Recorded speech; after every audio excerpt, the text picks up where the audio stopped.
ओम श्री गणेशाय नमः। राधे राधे। पुरुषोत्तम मातम। अध्याय 21वां। हरि कहने लगे, हे नारद, फिर प्रतिमा को अग्नि द्वारा शुद्ध करके प्राण प्रतिष्ठा करें, अन्यथा मूर्ति धातु ही रहती है। तदिस्नो ऐसे पुरुषोत्तम के बीज से, जैसे ही वेदों के मंत्र को जानने वाला ब्राह्मण निरंतर हृदय पर अंगूठा रखकर इन मंत्रों से हृदय में प्राण प्रतिष्ठा करे, इस मूर्ति के लिए प्राण रहे या इस मूर्ति के लिए प्राण जाएं, इस प्रकार प्रतिमा के देवत्व आने के लिए स्वाहा, इस प्रकार यजुर्वेद के मंत्र पढ़े। इस प्रकार प्राणों को प्रतिमा में रखकर ही पुरुषोत्तम भगवान का ध्यान करें और इस प्रकार कहें, हे देव देवेश, हे पुरुषोत्तम, मैं यह आसन श्री राधा कृष्ण को अर्पण करता हूँ।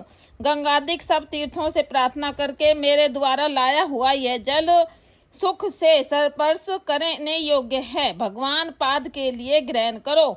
ऐसा कहकर पाद देवे श्री गंगा जी से जल लाकर सुंदर कलश में रखे हुए इस गंगा जल का आचमन करिए। ऐसा कहकर आचमन अर्पण करें, फिर पंचामृत से स्नान करावें, फिर आचमन दे। सब कामनाओं की सिद्धि के लिए मैं यह 2 पीताम्बर भेंट कर रहा हूँ। इस प्रकार वस्त्र देकर आचमन करावें।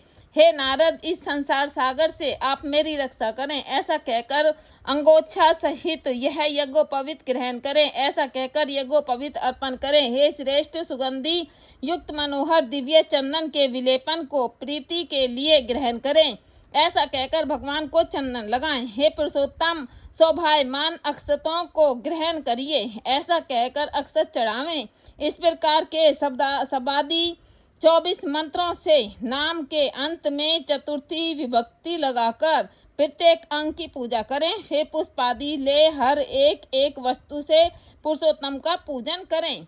इति पुरुषोत्तम मातम अध्याय 21वां अध्याय संपूर्ण।